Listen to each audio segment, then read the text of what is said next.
Sure. So good morning, everyone, and good to meet you all.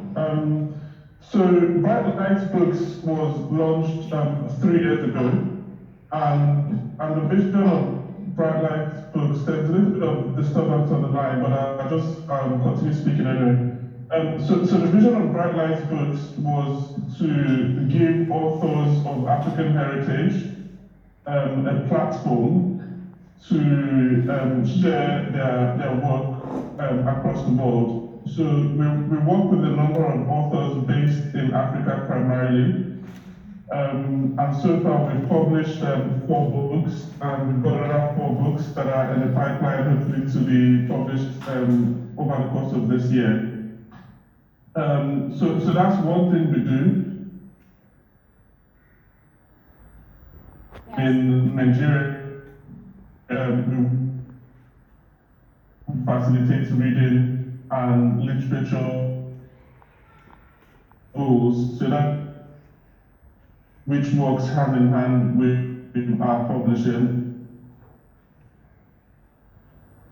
So Dr. Buzula had just explained that in South Africa they have 11 official languages, and what? Yes, I hope you heard that, because line seems to be a little bit tricky. Yeah. I have heard you okay now. Okay, good. But it is tricky. That's why I'm putting headphones. Yes. Okay, fantastic. Right, so it's a pleasure to meet you, and thanks Lorna for hosting this event today. You're most welcome. So before you joined us, Dr. Buzula had just explained what Buku Foundation does in South Africa, and she mentioned that there are 11 official languages. So they are trying to ensure that the children access literature in South Africa. Can you repeat that, please?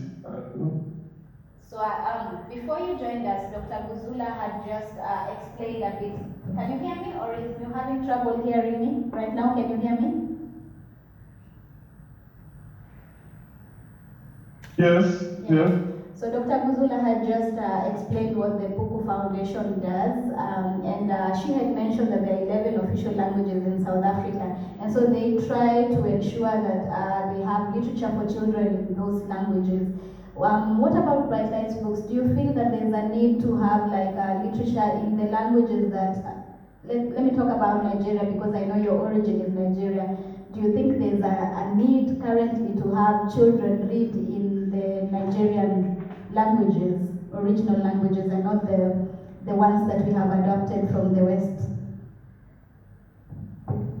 Yes.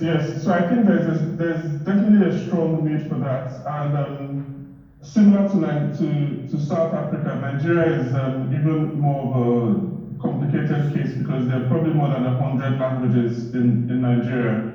There are maybe 4 or 5 dominant languages.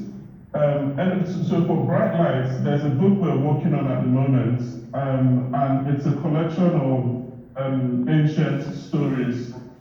And the reason we're looking, it's an Igbo book, right? Igbo language book.